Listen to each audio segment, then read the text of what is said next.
জীবন থেকে যে বা যারা যায় তারা সচরাচর ফিরে আসবে বলে যায় না। যারা যায় তারা যাওয়ার জন্যই যায়।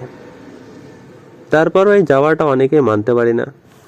আর মানতে পারি না বলেই অনেক ধরনের কথাবার্তা অনলাইনে অফলাইনে এমনকি নিজের ভিতরে চালিয়ে যাই, চলতে দেই। কিন্তু শেষমেশ কি দাঁড়ায়? যে গেছে সে তো গেছেই। শুধু শুধু নিজেকে কষ্ট দেওয়া, নিজের শরীর মন খারাপ করা। সত্যি বলতে, যদি বাঁচতে চাই সুস্থ স্বাভাবিকভাবে, তবে যে গেছে তার যাওয়াটা সহজভাবে মেনে নিতে হয়, মানতে হয়। যে যত দেরিতে মানবে, যার মানা যত দেরি হবে, সম্পর্কের খাতিরে হোক, নিজের সুস্থ স্বাভাবিক থাকার ক্ষেত্রেই হোক, তত বেশি বিরূপ প্রভাব পড়বে। যে বা যারা সুস্থ থাকতে চান, পরিস্থিতি যেমনই হোক না কেন, তাদের ক্ষেত্রে এতটুকুই বলবো, যে গেছে তার যাওয়াটা সহজে মেনে নিন।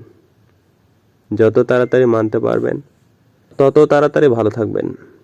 যত দেরি করবেন নিজেকে শারীরিক মানসিক যে কোনো দিক থেকে তত বেশি অসুস্থ বানাবেন, ক্ষতি করবেন।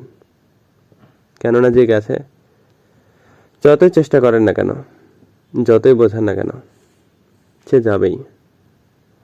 কেননা যে যায় সে যাওয়ার জন্যই যায়। যে থাকে সে সচরাচর যায় না। যদিও বা যায়, কখনো কখনো বলে যায়।